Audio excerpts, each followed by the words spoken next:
welcome to another exclusive interview by Recovery Today Magazine and Recovery Today Podcast, where first and foremost, we're a magazine of hope. Whether you're new to addiction recovery yourself, or maybe you've been in recovery a long, long time, you're going to find all kinds of topics related to addiction recovery and really living a happy, successful, sober life at Recovery Today. My name is Rob Hanley. I'm the editor-in-chief of Recovery Today. And as usual, never an exception, got a really, really awesome, very, very interesting guest. He is an author, a biographer, he's a philosopher, and a forever student of the human mind. I love that. He holds a bachelor's in psychology from Stony Brook University. He's got several amazing books, which is why I asked him to be here. The first is called Addiction, Procrastination, and Laziness, a proactive guide to the psychology of motivation. The second one is called And It Was All Your Fault. I love that. Unraveling the Inner Psychology of Depression, How It Begins, and how and what cures it. And there's a few other ones here. One is called Self-Actualized by Poker, The Path to Categorical Learning and Free Thinking. One more, The Mastermind of Self-Actualizing Person. I want to get into all of these things. My guest today is Roman Gelperin. Roman, thanks for jumping on, man. Sure, thanks for having me. Well, first of all, I love your books. I found you, I think, on Kindle. It was like a, suggested, book or some kind of something like that. And I thought, oh, wow, like I struggle with procrastination and kind of the intertwining of procrastination and laziness and depression and things like that. Then I saw your other one about depression. Everybody that's watched any kind of our interviews knows it's something I like to talk about a lot because it really is just hell. And the poker one was kind of interesting to me as well. But I find the whole topic, I always ask people, what's your story and how did you choose of all of the things to do to start writing about this kind of stuff? So my story, basically, my childhood, I was pretty unimpressive. I was an underachiever, one of the worst students in my school. And it was a school for the most intelligent students, but among them, I was like one of the worst, like bottom 5 percentile. I was addicted to like video games, which ate up uselessly a whole lot of my childhood and adolescence. And then I had a spiritual transformation at about age 19 and 20 when I actually injured my spine lifting weights. And so I got like a herniated disc and I was in incredible pain and couldn't walk like without incredible pain for about a year. And then something happened to me, which I now write about. I write about in a lot of my books. I call it the rebirth experience. When it usually happens when a person suffers some debilitating illness or injury, usually physical, but sometimes psychological, something like depression or something like that.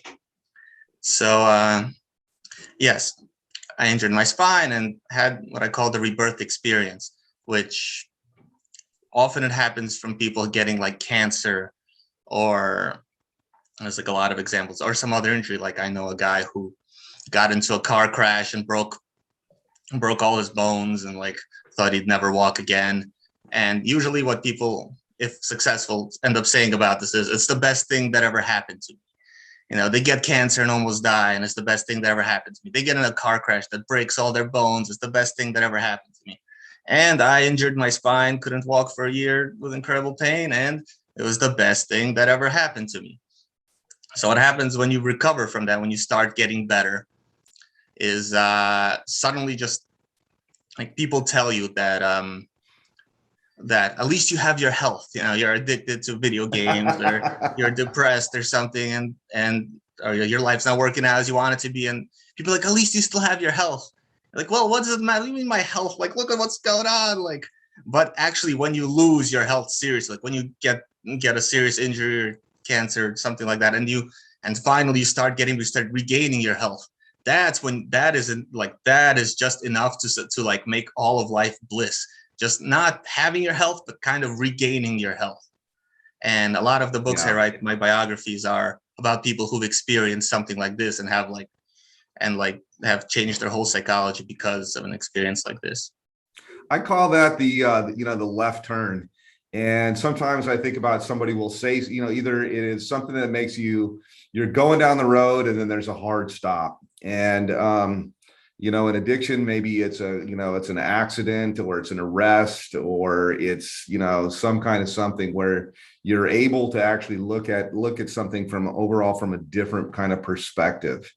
And then make a different decision and say, wow, like, holy cow, I'm going the wrong way, or, maybe I want to do this. I want to make a hard left turn overall in my life.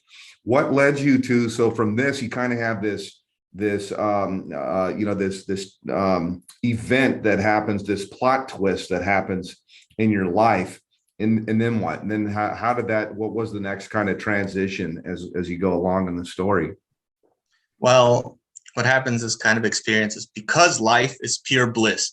Just like the fact that you could now like walk without incredible pain, or cancer patients, like taking a shallow breath is like without, like, you can't take a very deep breath because then you'll have incredible pain. But if you take a shallow breath, you could still do it and you're okay. Like just that fact makes life so blissful that you can face all your psychological problems as if like, well, you thought they were really important before.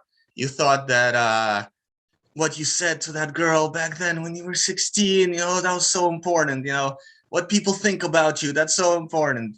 But then you're like, wow, that is actually not important at all. Like the real important thing is that like I am physically able to like walk, and maybe I'm not gonna die from cancer. And like then you could face all your psychological problems without fear and just kind of analyze them, see them objectively, analyze them, and just solve them. Is that the most important thing then in the hierarchy of what is important? I mean, is the first thing, I guess, when you start out from kind of a gratitude list is I'm breathing, or I'm not in massive pain, or something like that? Is that where do you always look and kind of trying to figure all this out? And like I said, I before we started, I think all of this is intertwined in addiction, substance abuse, gambling, pornography. I think all of it comes from some kind of a need inside us. But is that the basis? Is like, where somebody would say, at least you have your health. Well, when you don't have your health, then you find out that people will say that too. Yeah, I mean, if you've just had your health all your life, even however much like gratitude journaling you do, or however much people remind you, it might give you a little like, all right, I guess I should be grateful for that, but it's not really going to have a profound fundamental experience. But existentially, as like some mindfulness psychologist I read said, like, as long as you're breathing, there's more right with you than there is wrong with you. Yeah.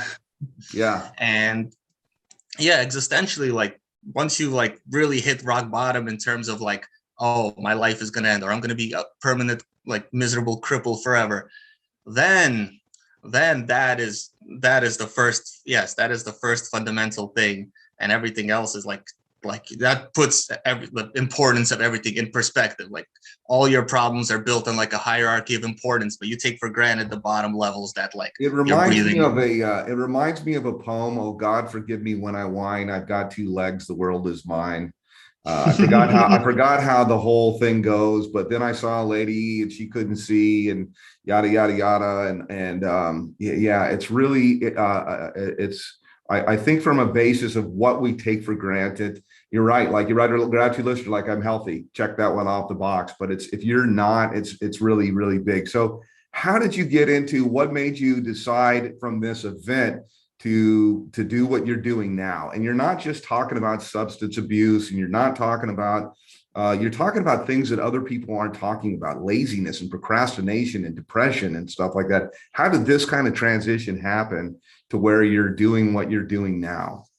Yeah, well, I mean, I suffered from all those things: addiction, procrastination, laziness, in my adolescence and my childhood too. And in the course of this spiritual transformation, I really analyzed those problems. So like, oh, here, and I hated myself for those things. No, I hated myself for being lazy and for like. Do most people not like themselves? By the way, I have to interject that question. Do most people not like themselves? Yeah, for sure. especially starting out. Like at adolescence, you have a lot of reasons not to like yourself, and it makes sense. I mean, the reason like liking yourself, it's like self-esteem, and self-esteem is kind of a measure of have you obtained or have you acquired the abilities, the skills, the personality qualities necessary to succeed in life. And like if you haven't, you know, you go ask a girl out and you act like a you act like a dope, and you're like, God, I hate myself. Like, how could I have do this? And like, that's an indication. That's your lack of self-esteem telling you, oh, you have to improve on this. And I mean, it makes sense not to really like yourself early on when you haven't gotten the hang of life yet. And the more you get the hang of life, the more you like yourself. And you know, as adults, you know, hopefully you like yourself more than you hate yourself. Yeah, I like myself pretty good. I used to get anybody that also knows the interviews, you know, or knows me as a friend knows that I'm ADD, and I used to get very angry with my brain that, you know, I'm going to do one thing and then I rabbit trail. My conversations are like that, you know, I'll think of something, but if I don't get it in there, it'll float away. And I would get angry at myself. And then I just kind of thought, this is how I am. And, you know, like I'm not mad at the way my brain operates anymore. And part of the reason I asked the question about do most people not like themselves? I like myself pretty good. I like myself, yeah. My mother, when she was 97, she died at 97, and we knew it was going to be, you know, within probably a week or two. So my eldest brother sat down with my mother, who lived a very extraordinary life, extraordinary, and she was really an incredible woman. And he said, "Let's write your obituary." You know, like you can write it. Let's do it together. And the first thing she said, I want everyone to know that I was happy, or excuse me, I want everyone to know that I liked myself. And it really struck me that why would you say that? And then it kind of contrasted with she understood that most people actually don't like themselves, and that's actually pretty unique. So anyhow, you struggle with the same things that you write about: depression, laziness, procrastination. And so what were your discoveries and what led you into kind of evangelizing the way out, then, I guess I would probably say? Well, my major discovery was what is the fundamental psychology of motivation? Like, what is motivation on the deepest psychological level? And basically, motivation is kind of a simple thing. It is the internal compulsion to increase pleasure and reduce pain. And that is just like insects have something like that, but they don't have a future. They only have a present. So like they feel heat that might like burn them, they avoid it. They smell food, they probably get some like analog of pleasure, they seek it. Humans are more complex. We have a representation of the past, a representation of the present, a representation of the future. And in our representation of the future, we feel like I could play a video game, or I could write a book. Or right now I am playing the video game, I could change to playing a book. Yeah. I mean, to writing a book. And each of those has a pleasure pain representation in our mind. If the book is a horrible chore, you're not going to want to do it. And if the video game is extremely pleasant, like addictively, painfully pleasant, which it tends to be, you will want to do that. So people often conceive of themselves as lazy, or they procrastinate doing something, but what they don't realize is the things they procrastinate doing, they are like incredibly unpleasant to them. And the things they like can't stop doing, like their addictions, are incredibly pleasant. And the main way to really address that is to just physically change the nature of those things. Make writing your books more pleasant, or playing video games less pleasant. And how do you do that? How do you do that? Well, one of the things that makes something like video games less pleasant is activation energy. Like, how much effort do you have to put in to start doing them? Yeah. So usually, like, people aren't on their computers. A video game is like always a click away, or whatever they're addicted to. A Netflix is always a click away. Pornography is always a click away. So there's like no activation energy at all. In fact, people do that before they even have a chance to be aware that they're switching from writing a paper to playing a video game. So one of the best ways to address that is just make it as difficult as possible to start. Like make sure you're not connected to the internet, or you don't have any video games in your computer. You're blocked all the sites you go to. So you would have to invest maybe 10 minutes or maybe an hour or something before starting to play the video game, or something like an unpleasant chore, like writing an essay or doing some like self-directed work. You can make it more pleasant in all kinds of ways. You could eat something you like, you could snack, you could work in a pleasant environment. That's a big one. You could make it no less difficult by breaking it up into small pieces. Just little things like that, but they make the world of difference. I love all of that. The big thing that I really had struggled with most all my life, I think since I was a kid, I'm 56, so I grew up in the 70s and the 80s, and in high school and college in the 80s. And it was kind of a joke with me and my roommates, in fact, when I was like in college, that I was addicted to watching television. And I could always think, okay, well, I'm going to eat my lunch, but I could watch television at the same time. I like to watch television. And when I had my own spiritual transformation back in the early 90s, it was at a time when I was moving or something like that. And I, on purpose, didn't buy a television. And I had no TV in my house at all and it was about 3 years that I didn't have a TV. And it was not until my brother told me I was a weirdo for not having a TV that I finally was, bullied, I guess I would say, into getting one. And I got a VCR. So I didn't want cable. I got only a VCR. It's all that was connected up. And the reason being was I thought, okay, at least I have to get up off the couch and go to the video store we had back then, get a tape, come back. And then when the movie's over, it's done. So I like the whole idea of making things, difficult or easy overall to do. Now I've got a jillion channels on my TV, and I set up little boundaries for the most part, but really good. I like the practicality of that. Let me jump into a little bit of kind of on the addiction side and kind of infuse back with substance abuse and everything like that. What can you actually be addicted to? And is addiction then in itself kind of like is it just a habit really that but it's to a greater degree? I mean, back a few decades ago, maybe still even now, they would call it, he has a habit. When you're an addict, oh, he's got a habit. Is habit and addiction and procrastination, in your mind, laziness, are all of these things, television, are they all just the same kind of thing, but manifested in different ways? Sometimes. I mean, sometimes procrastination is caused by an addiction. Sometimes it isn't. Sometimes laziness is caused by an addiction. Sometimes it isn't. But humans. How do you know if you're? How do you know then? Well, if you're putting off doing something because you can't stop doing something you're addicted to, every time you want to do something, you switch instead to something you're addicted to. Yeah, that's procrastination caused by addiction.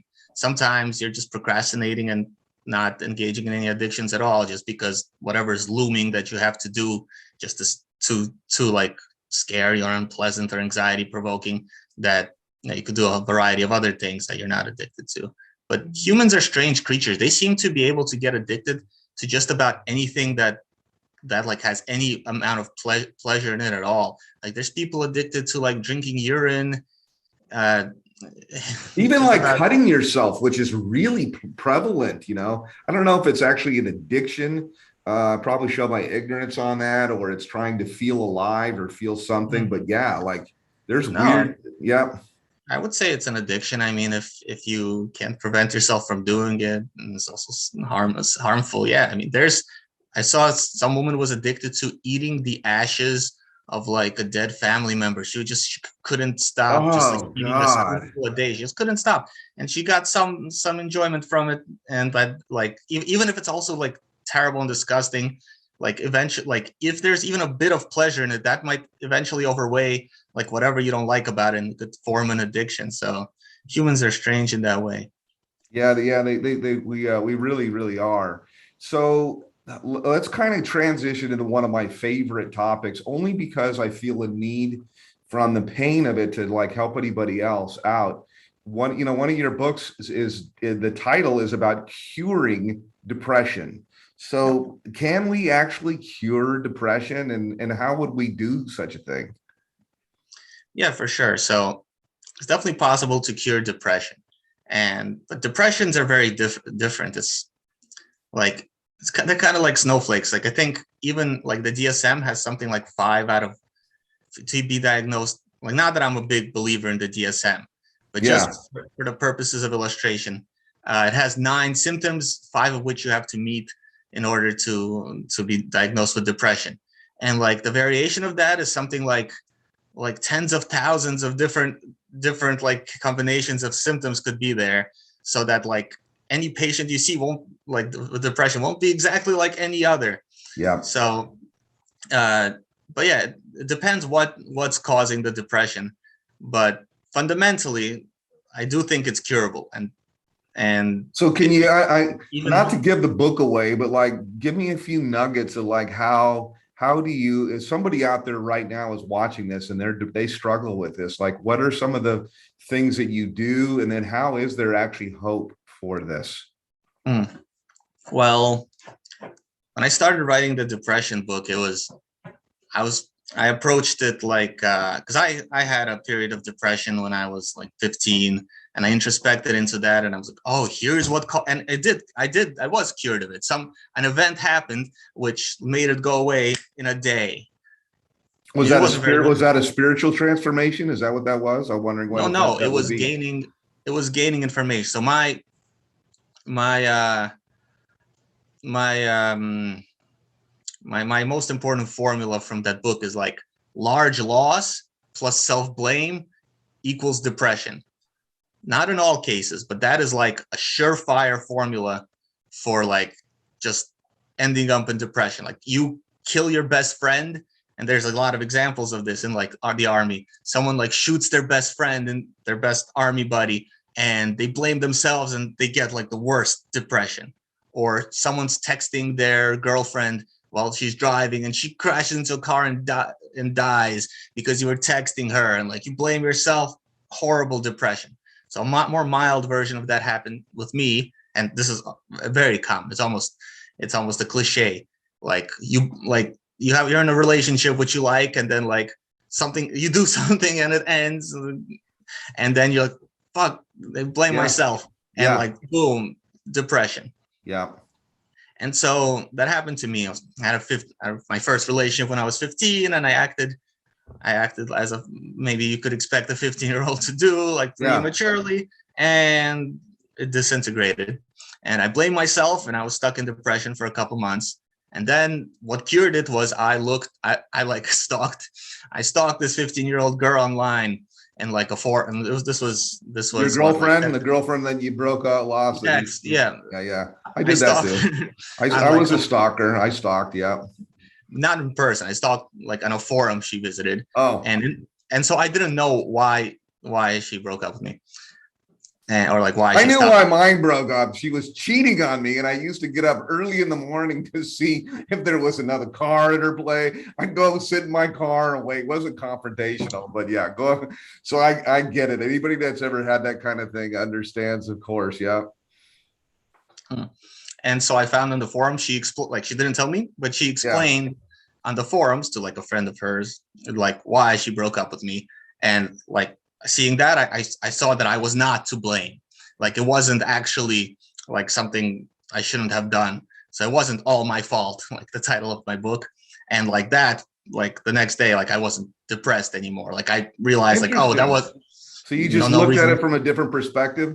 So Yeah. if they can't figure out, maybe there's not a tangible event. I mean, in my mind, I'm thinking about part of the mystery for me a lot of times when I start feeling blue, and I like that kind of that vintage word, you start feeling blue, is or you feel, you're just not feeling. You start feeling depressed. It's the same thing as like having a scratch in your throat or maybe a little sore throat. I perceive. And the interesting thing for me a lot of times is I don't know why. And it's very difficult. I'm thinking like, well, why do I actually feel depressed? I think for a lot of people that suffer depression, they really don't know. And I have to sit and kind of think like, okay, why am I depressed right now? And then maybe I can start to identify it, but there's generally not like an event like I was texting and somebody died. To me, that makes sense. Like you probably should feel bad about that, or I don't know. What are your thoughts on kind of figuring out what it is? What if you don't know? Yeah, I would say it's important to figure out. Like one basic principle is there are no causeless psychological events. Like everything that happens to you has some cause, and it might be an internal cause. Like people could get depressed if they're extremely low on some like essential vitamin. Yeah, So, and they don't know, that's, you can't introspect about that. Maybe a little, like have I, like what's yeah, the last time I had an orange yeah. or a vitamin? But if it's not like internal biological, which it could be, chances are something happened to you, thought of something, something reminded you of something in your past, or something in like something changed, and like you something in your future has changed, like something you were looking forward to has fallen through, and like you're not really aware of it consciously, but unconsciously your body knows like, oh, like lose hope for that thing, like feel worse, which is the reasonable reaction. In one thing that is probably the best way to see if like there's any cause to it is mindfulness meditation. That's proven very effective for depression. To sit down and focus on your breath and see what thoughts come up. See like what it like by observing your own thoughts and just non-judgmentally, you kind of see what comes up. Like you're Is feeling that what mindful meditation is? Because the mindful. meditation that I do is the opposite. Like I literally try to go longer and longer periods without thinking anything. And any thought that comes up, I just kind of I think of it like a balloon and I kind of tap it out of the way. I don't want to grab it. I just want to, move it out of the way and then go back to nothingness for as long as is mindfulness, like thinking, because I get all kinds of random thoughts when I don't when they just pop up. Yeah, do you know what the name of that meditation is, or something you came up with? No, I don't know. Yeah, mindfulness basically means paying attention to something. Yeah. So it's a very broad practice, but yeah, it's basically calm, like introspection. So you are paying attention to your thoughts. You're feeling blue, so you sit down and you focus on your breath and you focus on your feeling. You see what kind of thoughts are surrounding that feeling, like what thoughts are coming up, and those will usually give you a clue of why you're feeling that way. Like, oh, I'm having thoughts of that ski trip that was canceled, which I said, oh, what, I didn't want to go to that anyway, but actually maybe. Or like I'm having thoughts of something that happened in my past, which I thought I was over it, but maybe I still have some unworked out feelings there. Or Is this maybe the like, cure? Is this the key then? The essence of the key to curing it is to identify what it is and to let it go, or to look at it in a different way. What is the cure? in some cases, I mean, again, depression is really complex, and humans are composed of a past, a present, and a future. They're composed of their memories, which could be the source of their depression. They're composed Mm. of their current lifestyle, which could be the source of their depression. They're composed of their like prospects and hopes for the future, which like their possibilities for the future could be the cause of depression, or all three together, or any combination of the one of the three or two of the three can be the cause of their depression.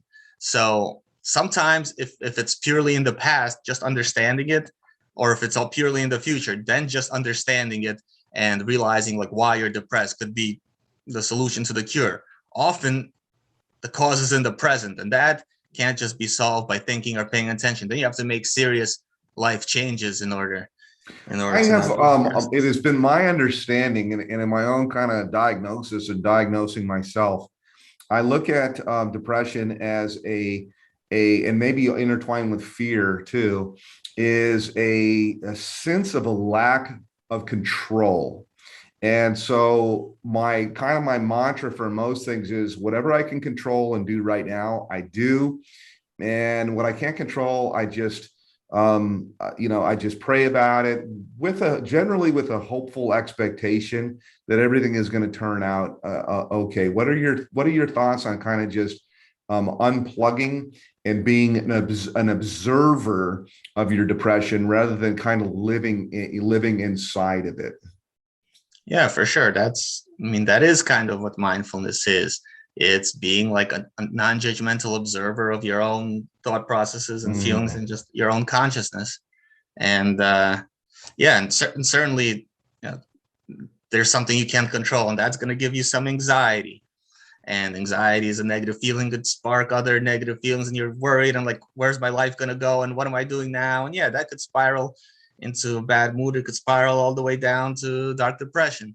And yeah, the more you detach and the more you could observe from outside it, definitely the better. What are your thoughts on expectation and how that affects our mood or depression or things like that? I tell people, and as often as I have the chance, I think that they revolve around most everything. So, like for example, if you were told that you won the lottery and you won $60 million, and they said come down, 3 or 4 days from now and pick it up. Well, you're elated, you're jumping up, you're thinking now this is rooting and taking in your mind about what you're going to do. And then you go down to the place and they say, oh yeah, we were off by a few zeros and you won 600,000 or 60,000 or something like that.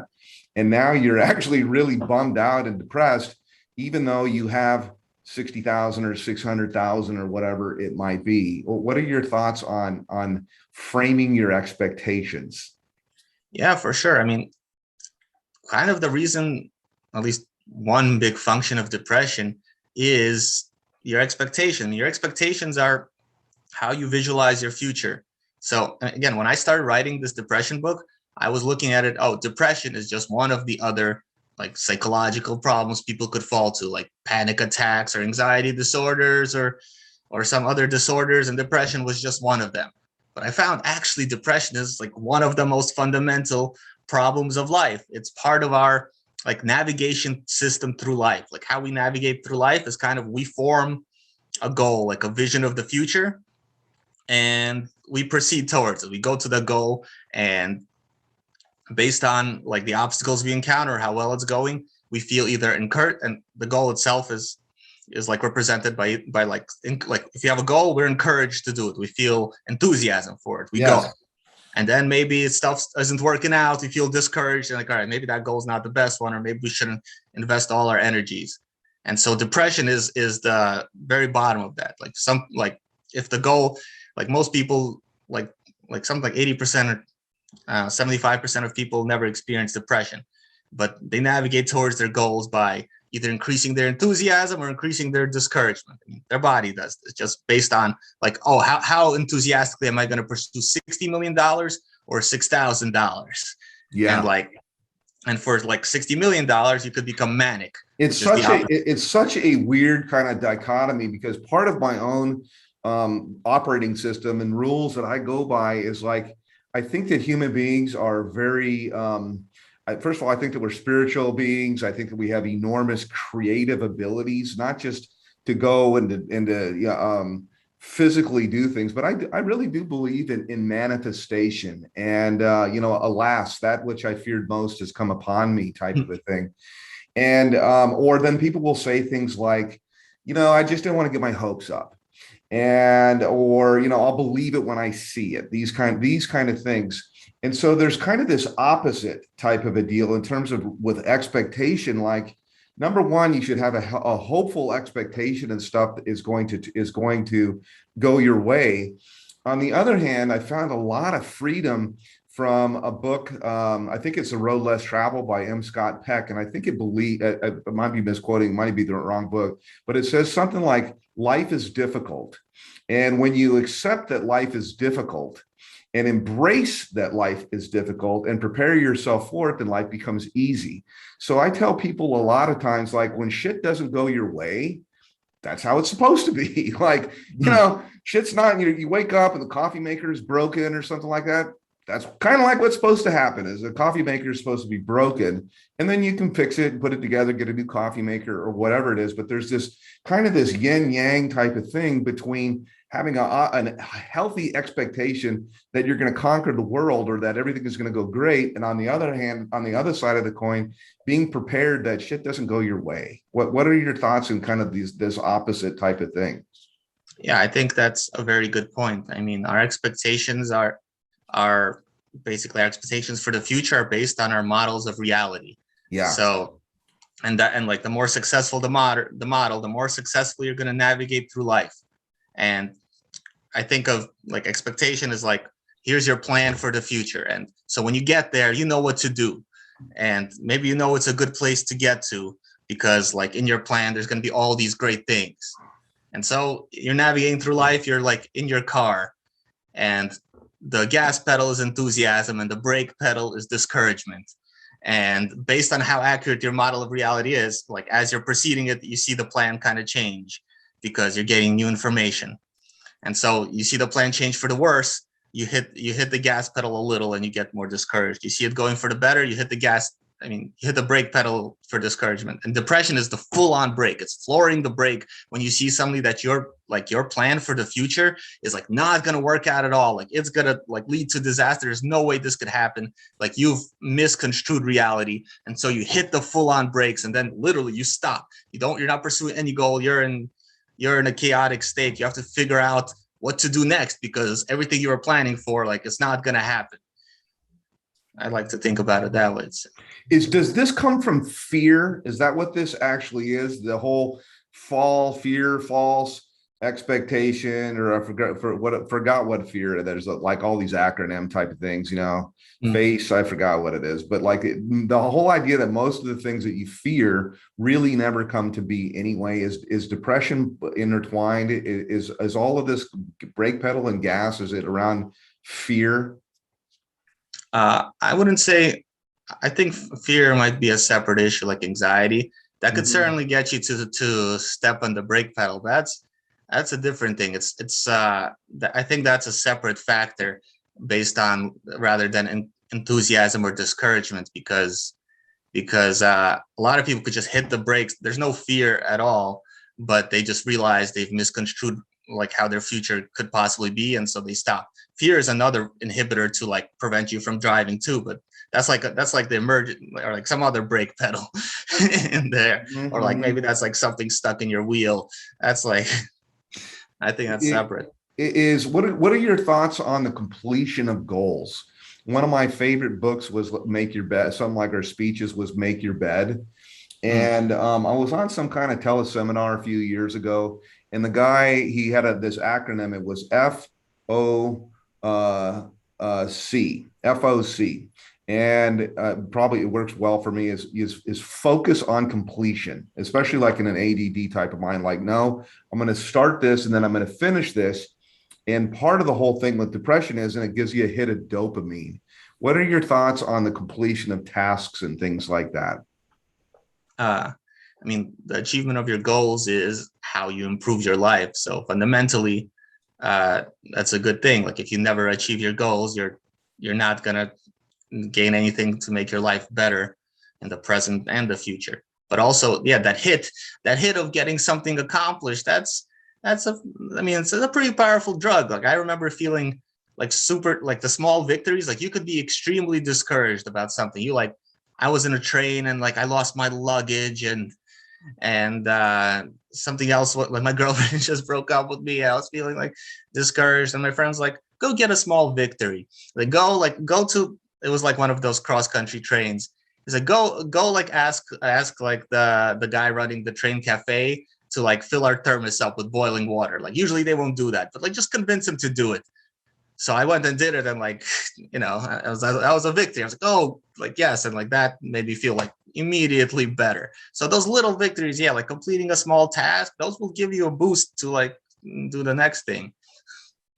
How about is in life, we're talking about motivation And that's one of the big things that's kind of a core of what you write about is happiness. I mean, what is the tally in our life of like, what are we supposed to do? I often wonder, like, what is the objective? When I was in my 20s, I used to think, or I've gone through different periods. At one time, early on in my life, it was like, to make as much money as you could possibly make. And then in my early 20s, I kept thinking, no, it's really all about experiences, because one day you're going to be old and you want to have a treasure trove of all these kick-ass memories and all these things overall that you've done. Then intertwine, maybe it's in Western society of happiness. And I think most people are in the pursuit of happiness, even the Constitution.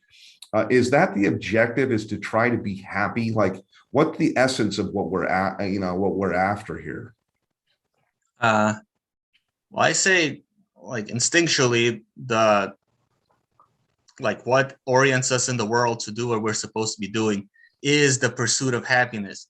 If you're not pursuing happiness, you're just not doing what your life and well-being requires. Yeah, but That's cheating on my wife makes me happy, or smoking some crack makes me happy, or eating 3 pints of ice cream makes me happy. Because there is also this balance, and no, I don't cheat on my wife, and as an example, but like there is this balance overall to there's this balance overall to like what makes you happy right now, and then also in terms of seed sowing, you can't just snap your fingers and you have a crop. You have to do something in the meantime. Yeah, well, I would say that it also matters what kind of happiness you're pursuing. So yes, cheating on your wife, doing crack might give you a good state of excitement now, but you don't want your I mean, it has addiction too.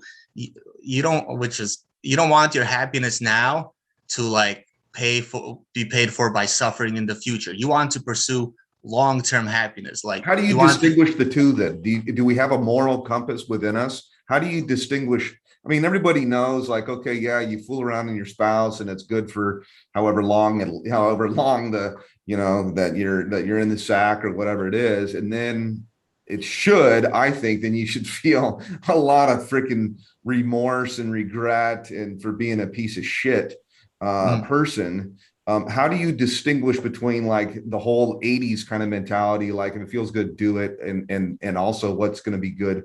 What are we seeking in the long, ultimately? mm. We're seeking the maximum state of happiness and well-being over the whole of our lifespan. And that is Mm. just naturally like when people think of what should I do, what should make me happy, like they are thinking on some level of their whole lifespan. They're not just thinking of today. And so we do have something like a moral compass, like an inner guide, which is like if you do something that makes you happy now, and like the next minute it's like making you miserable, because again, we're composed not just of a present, but we're also composed of a future. Like our future is in us now. So you cheat on your wife, and that like suddenly, like what does that do to your future? There's all kinds of danger in your future, and the danger your wife's gonna find out, and the danger of divorce, and like what the consequences of that, or like addictions.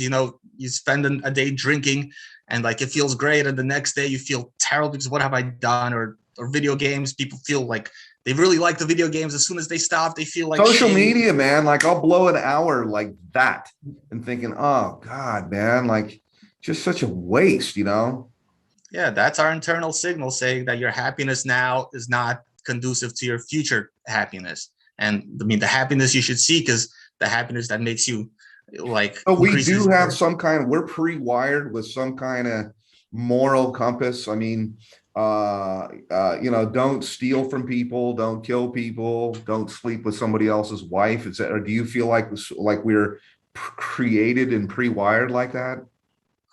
Yeah, we are pre-wired with something like a moral compass, but it's up to us to identify what it is. It's not like just going on what you're pre-wired with isn't going to get you to good decisions in life. It's not going to get you to long-term fulfillment and happiness. But knowing is just signal. The compass needle gives you some signal, and it's up to you to figure out what does this mean. So it's not just about listening to your moral compass. It's about figuring out what your moral compass is telling you, and if you figure out right, then act on it. What are your thoughts on God, higher power, regarding any of these kind of conditions like depression or addiction, about them being, are they perhaps spiritual maladies? I mean, Russell Brand, he's a pretty deep thinker. I like him. He's funny, obviously, too. But he talks about addiction specifically. He thinks of it as a spiritual condition. I mean, what are we, like I said, is that what we're after, is ultimate long-term happiness? And what's the void that we're trying to fill? Well, I'd certainly say something like addiction is a spiritual malaise. I mean, spiritual, like I'd like to translate into secular terms, spiritual just means pertaining to consciousness. So pertaining to your mind, like something about like your inner nature as a human being, like is having a problem when you're addicted. You know, you could call that spiritual. As for God, I don't literally think he exists, but I do think for a lot of people, he's a very good personification of existence itself. Yeah. Like people, like you could just, it's really hard to conceptualize all of existence. But if you just think about it as a person, you know, just what your entire, like just your entire experience of life could be personified as like a person doing that to you, God. And you could be angry at God, you could love God, you could fear God, you could do all those things, and all of those, you know, emotions pertain to existence too. So if you could say, like, if you're addicted and you're fucking up your life, you could say that you're not living life properly, you're having a spiritual crisis. Or you could say, you know, you're not, you know, living in line with God, or you're not living with what God has you living with. You're not in line with existence. You know, you're not doing what your proper human nature requires for your fulfillment and happiness. Very, very interesting. What about back to kind of procrastination? Because we want to have better lives, and you know, putting off mañana, mañana, mañana, mañana all the time, and putting things off. Sometimes I feel like I put things off because I don't want to make a decision, and in procrastinating, it leads me to a spot where I don't actually have to make a decision. Some window of opportunity will close, something will, you know, somebody will move on. Is the basis for for procrastination, is it fear? What is it that actually that holds us and it changes us a little bit? Well, there could be a lot of things motivating procrastination, including fear. But sometimes actually procrastination isn't necessarily bad. Procrastination could be your inner wisdom telling you that what you're procrastinating like isn't fully thought out. Like the plan you have to like do and you're procrastinating it is like, that's your like subconscious mind telling you that's not a very good plan. You know, if you do this, like some kind of disaster, you're not going to do this well. Think about it a little more. So procrastination isn't in all cases bad, but if the plan is good, it doesn't mean you, like if you have a solid plan, you're gonna have like a startup, which is a good idea. Maybe you feel fear. You could still procrastinate it, and at that point, it's just, I would say it's mostly an engineering problem, like a problem of engineering your life and environment to make you actually be able to do that thing, to make it, to get the incentives and disincentives of doing it, you know, from your environment. How about environment. the contrast to laziness, from procrastination to laziness, because they're pretty intertwined? Well, laziness is just a description of a person. Like if you really deeply introspect into your experience, you're not really going to find anything like laziness. Laziness is just a general description of like a person who, well, doesn't do much. And they're not motivated necessarily either, right? Laziness is often just a lack of motivation. Some people, like myself, it takes more motivation to get them to do something. Like some people just, oh, that'll be exciting, I'll do it. For me, like maybe it needs to be super exciting, but that's not necessarily a bad trait, because maybe it means what you're gonna do in life has to be really important. Like you have to align yourself with something that's extremely existentially important, even to do something. If not, you're not happy. So like lazy so people. Interesting. I go back to my kids, and now my son is 20, my daughter is 18, and I always joke around saying, like, you know, my son, I see a lot of me, and I see a lot of me, and well, much more I see in him than I do in my daughter. My daughter, the joke for me all the time is like, is that the milkman's kid? You know, and then she's got these eyebrows, so I'm pretty sure she's mine. But the weird thing is, like, there was a conversation we had, my son and daughter, and I at the dinner table when they were little kids. They're like second grade and fourth grade or first and third, something like that. And my son had and still has this kind of idea like, what's the point in school of getting more than a C? Like, you need a C to pass. And like, I don't understand like why I would want to spend more energy to get a B or an A. I only need a C. That's kind of basic. My daughter, on the other hand, from the time that she was just like walking or before, in the conversation, she said to him, why wouldn't you want to get an A? Like her whole makeup is like, why wouldn't you want to do your best? I don't understand why you wouldn't want to work, why you wouldn't want to have goals. She's got all her stuff planned out, gets up at 6, she's a high school, gets up at 6 in the morning and exercises. It doesn't come from, it's not like I'm telling her to do this. My son, on the other hand, is more like, not sure where I want to go. He's happy, at least. I feel like he's content. He's very spiritual. Like I feel like where God will take me to wherever it takes me. What is kind of this? It's so bizarre the way that our minds are wired. I guess is one maybe better than the other in terms of should we be goal oriented or should we be, the people like in Costa Rica, for example, they're not at least the ones that the natives they just kind of chill out, man. They're just happy to have a little place on the beach, and they're not trying to get more. What's the contrast between these two personalities? Well, I don't know if it's exactly two personalities, or that's part of it, but it's two kind of frameworks of life and the future. As well, the personalities may affect that, but yeah, I mean, life could like fundamentally, you could say it consists of two phases of like searching for goals and they're pursuing the goals. So if you have goals, if there's like, and that you're excited about, like getting into a good college, which is actually a pretty worthy goal, even though I didn't know. I was a lot like your son when I was in high school, and I didn't have any big goals for the future. So all my motivation for like doing anything in school was like punishment based. Like if I don't pass this, like all hell will break loose. My parents will get angry at me. Like I get left back a year, like disasters. But if there's a positive incentive, if you like, oh, school, you could learn something, you could get into a good college, it's like pleasant to do well and like exercise your capacities, and there's a goal in the future to reach for, then you're going to want to do well. But without a goal, the only thing keeping you in school is like basically it's like a prison system where it's like the only thing that motivates the prisoners is an imposition of punishment. So you could go to a lower level of prison. You could go to solitary confinement or have your prison term extended, something like that. Same in school. You could get left back a year. You could go to detention. So what is the purpose then? It sounds kind of like maybe a weird question. And for my daughter would think I'm speaking Chinese, but like, what is the purpose then of wanting to do your best? For him, like I said, he looks at it like, why do I want to get more than a C? Like it's very binary.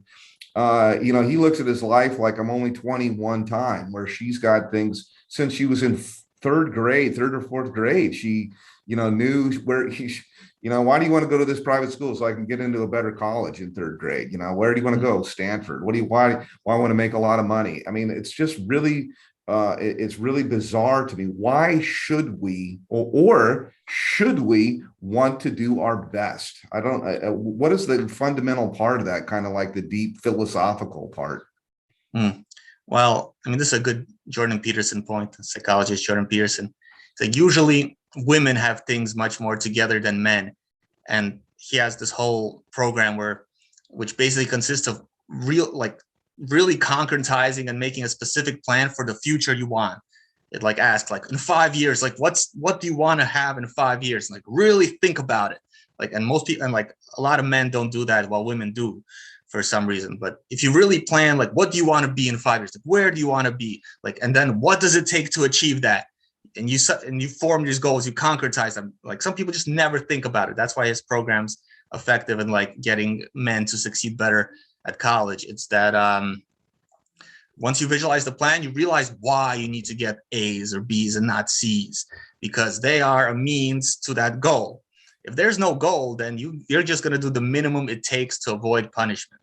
And goals are important because that's how you achieve happiness and fulfillment over the course of your lifespan. Because if you're not achieving goals, you're not improving your life. Your experience of existence is not going to improve, like except maybe by accident. But if you want to purposefully improve your life, you want to set goals like get friends. You want to set goals like get a job I actually enjoy. Set goals like get a mate who like I could stand, or at least, or like maybe the best mate possible. And those are worthy goals. And like achieving those kind of goals is what life is made of. It's what we're programmed to do. It's how we achieve our survival and reproduction. Very good. I just love to talk about things like this. I've got still other questions, but we've been going a while, and to me, I think that this is really the essence. I like to talk about sports and football and basketball and whatnot like that, but I really, I think these are the weightier matters. I question a lot of the kind of stuff, always had. Why are we here? What are we supposed to do? Why this, why that?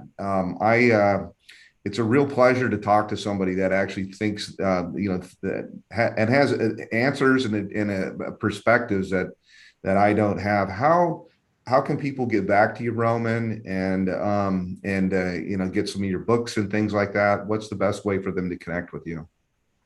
You can email me at romangelperin@gmail.com, or my website, romangelperin.com. My books are all on Amazon. If you just Google my name. Gelperin. We'll have it all in here. Yeah. What is it? Yeah. ROMANGELPERIN. And the website and the emails, all one word. Okay, terrific. Well, I really I appreciate, like I said in the beginning, I love your books. I love the whole idea of figuring out motivation, procrastination, depression, certainly, and the idea of curing depression. And thanks for taking a minute and jumping on and having this conversation, man. I know that a lot of people will really like it. Thanks, man. Yeah, this was super fun. Yeah, it was absolutely my pleasure. Well, this has been another, for me, always hopefully for you too, I believe so, another fun and interesting, introspective type of a conversation. This is Roman Gelperin. You can get back to him at his website. We'll have all of the information in the feature, and this is a wrap.